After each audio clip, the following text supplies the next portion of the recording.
Big बॉसच्या घराबाहेर पडल्यानंतर रुचिता जामदारने बिग बॉसवरती तसेच सदस्यांवरती अनेक आरोप केले। यावरच आता Bigg Boss fame Janhavi Killekar हिने तिला सडेतोड उत्तर दिलेले आहे। पहा तर तिची ही व्हिडिओ।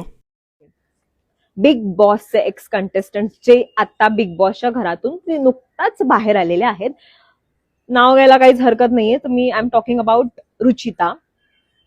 ती जे काही आता बिग बॉसच्या अगेन्स्ट बोलतीये ते खूप चुकीचं आहे। म्हणजे मला असं म्हणायचं की कोण आहेस तू, रादर कोण होतीस तू? पण बिग बॉसच्या मेकर्सने, क्रिएटर्सने तुला एक संधी दिली की चल बाबा बिग बॉस मध्ये ये अँड प्रूव्ह युअर सेल्फ।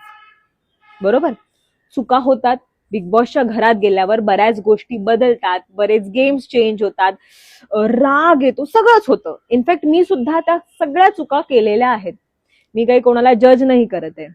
माझा मुद्दा एवढाच आहे की आपण आपल्याला ज्या शोने बनवलंय, आपल्याला ज्या शोने नाव दिलंय, ऍटलिस्ट तुम्ही त्या शो बद्दल वाईट बोलू नका, नाही का? तुम्ही त्या तुमच्या कंटेस्टंट बद्दल बोला जे तुम्हाला सपोर्ट नाही केला, व्हॉट एव्हर इट इज, जे कोणी होते तुझे पार्टनर्स किंवा जी काही तुझी गँग होती, सो त्यांच्याबद्दल तुम्ही बोला। पण तुम्ही बिग बॉस ह्या शोला नाही बोलू शकत, प्लीज। आणि रितेश सरांना तर नाहीच नाही।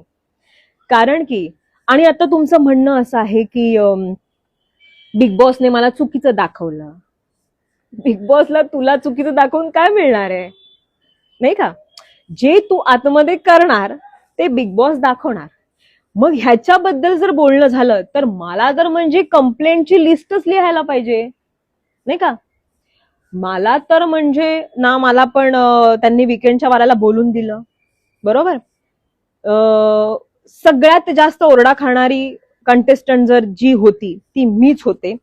पण आजपर्यंत मी बिग बॉसला कधीही नावं ठेवली नाहीत किंवा रितेश सरांकडे नजर वर करून सुद्धा बघितली नाही, कारण की ते शोचे होस्ट आहेत। आणि आज इतका मोठा व्यक्ती आपल्याशी बोलतोय, हीच खूप मोठी गोष्ट आहे यार। आणि बिग बॉसने आपल्याला निवडलं, ह्याच्यापेक्षा आपल्याला दुसरं काय हवंय, नाही का? ऍज अ कलाकार म्हणून। सो मला असं म्हणायचं की ज्या हिंदीत ती एक म्हण आहे की जिस थाली में आप खाते हो उसी थाली में आप छेद कर रहे हो, so this is wrong. So मला तिला एवढंच सांगायचं की तू बोल।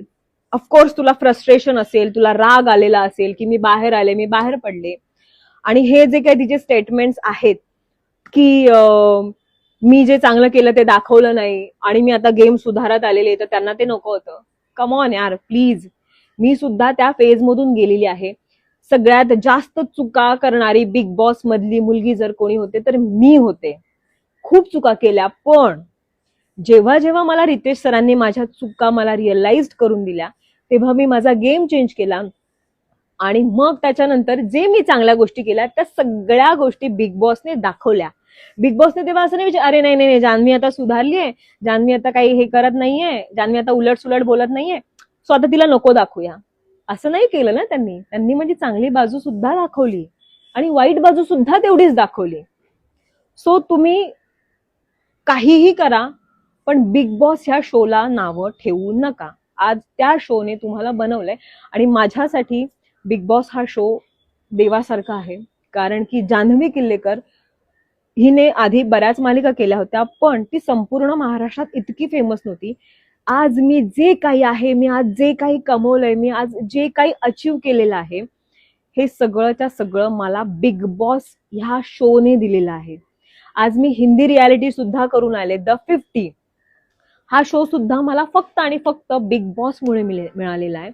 सो मी ह्या सगळ्या सो कॉल्ड कंटेस्टंटना रिक्वेस्ट करेन की काहीही बोला, काहीही करा, पण बिग बॉसच्या अगेन्स्ट बोललात तर मी खपवून घेणार नाही आणि रितेश सरांच्या अगेन्स्ट तर नाहीच नाही। So please